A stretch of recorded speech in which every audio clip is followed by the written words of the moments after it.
চলুন বন্ধুরা, আপনাদের সাথে আজকে একটা লাউ চিংড়ি শেয়ার করব। চিংড়ি মাছটা ভালো করে ধুয়ে নিয়েছি গরম জলে, নুন হলুদ মাখিয়ে নিলাম।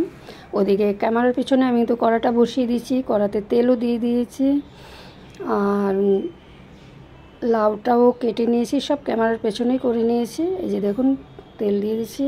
এদিকে আমি লাউটা দেখুন, আমি যেরকম পেরেছি সেরকমই কেটেছি। আমি খুব একটা ভালো কাটতে পারি না, আমার মা খুব সুন্দর কাটে লাউ, বাঁধাকপি, এসব জিনিসগুলো। এদিকে তেলটা গরম হয়ে যাচ্ছে, এদিকে বাকি উপকরণ দেখিয়ে দিচ্ছি। পেঁয়াজ নিলাম, টমেটো, কাঁচা লঙ্কা, এদিকে জিরে, তেজপাতা, আর এদিকে জিরের গুঁড়ো, ধনের গুঁড়ো, হলুদের গুঁড়ো, আদা বাটা, এই হলো মশলা।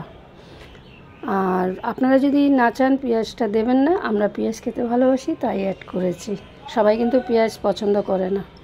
লঙ্কাটা আমাদের স্বাদ অনুযায়ী নিয়েছি, আপনারা ঝালটা বুঝে দেবেন, কেননা লাউয়ে কিন্তু বেশি ঝাল খায় না, বা আমরা একটু ঝাল কমই খাই।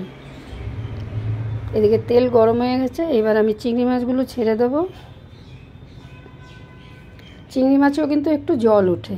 যাই হোক, আমার চিংড়ি মাছগুলো কিন্তু ফ্রাই হয়ে গেছে। খুব বেশি আমি লাল লাল করে ফ্রাই করি না, কেন আর টেস্টটা থাকে না। এখন আমি চিংড়ি মাছগুলো নামিয়ে নিচ্ছি।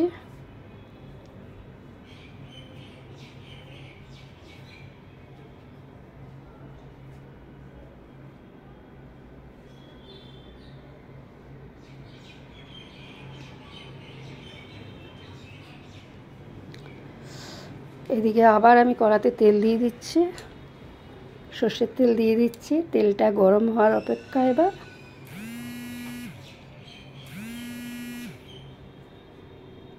মোটামুটি আমি 5-6 চামচের মতো সর্ষের তেল এড করলাম। তেলটাও আপনাদের মানে, আমার যেহেতু একটা গোটা লাউ, অনেকটা 500 গ্রাম চিংড়ি মাছ, সেই বুঝে। এখন আমি তেলের মধ্যে সাদা জিরে, তেজপাতা ফোড়ন দিয়ে দিলাম। এবার আমি পেঁয়াজগুলো দিয়ে দিচ্ছি। আবারও বলছি, পেঁয়াজ না চাইলে দেবেন না। এই আমি যেই সময় পেঁয়াজটা দিলাম ফোড়নে, তখন আপনারা ওই মশলাটা দিয়ে দেবেন। মশলা, টমেটো, কাঁচা লঙ্কা, নুন, মিষ্টি দিয়ে মশলাটা কষাবেন, পেঁয়াজটা অ্যাভয়েড করবেন। আমার কিন্তু পেঁয়াজটা প্রায় ব্রাউন হয়ে গেছে। এবার কিন্তু আমি জলে গুলে মশলাটা দিয়ে দিচ্ছি। শুকনো লঙ্কা অ্যাড করবো না, আমরা লাউয়ে কখনোই শুকনো লঙ্কা দেই না।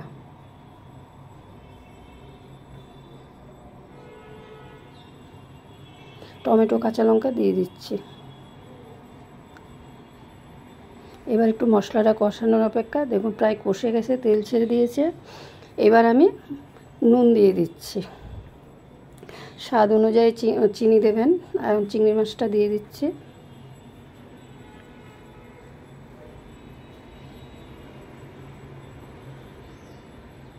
এক চামচ চিনি দিয়ে দিলাম। না চাইলে আপনারা দেবেন না, কেন সবাই মিষ্টি রান্নায় পছন্দ করে না। এখন আমি লাউগুলো দিয়ে দেবো। আর লাউ চিংড়ি রান্না করতে সময় লাগে, কেন লাউয়ের থেকে অনেকটা জল বেরোয়। এখন আমি এক এক করে পুরো লাউটাই দিয়ে দেবো। মোটামুটি এখন আমি নেড়ে চাপা দিয়ে দেবো।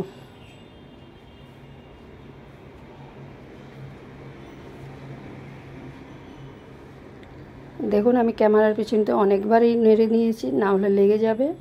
এদিকে দেখুন, আমার নুন মিষ্টিও আমি দেখে নিয়েছি। আমার কিন্তু লাউ চিংড়ি একদম রেডি। এখন শুধু সাদা ভাতের সাথে খাওয়ার অপেক্ষা। যাই হোক, যদি ভালো লাগে লাইক, কমেন্ট, শেয়ার করবেন। আপনারা কীভাবে লাউ চিংড়ি বানান সেটাও কমেন্ট করবেন, কেন সবার কাছ থেকে সবার শেখার ব্যাপার আছে। দেখুন, আমার কিন্তু একদম লাউ চিংড়ি রেডি।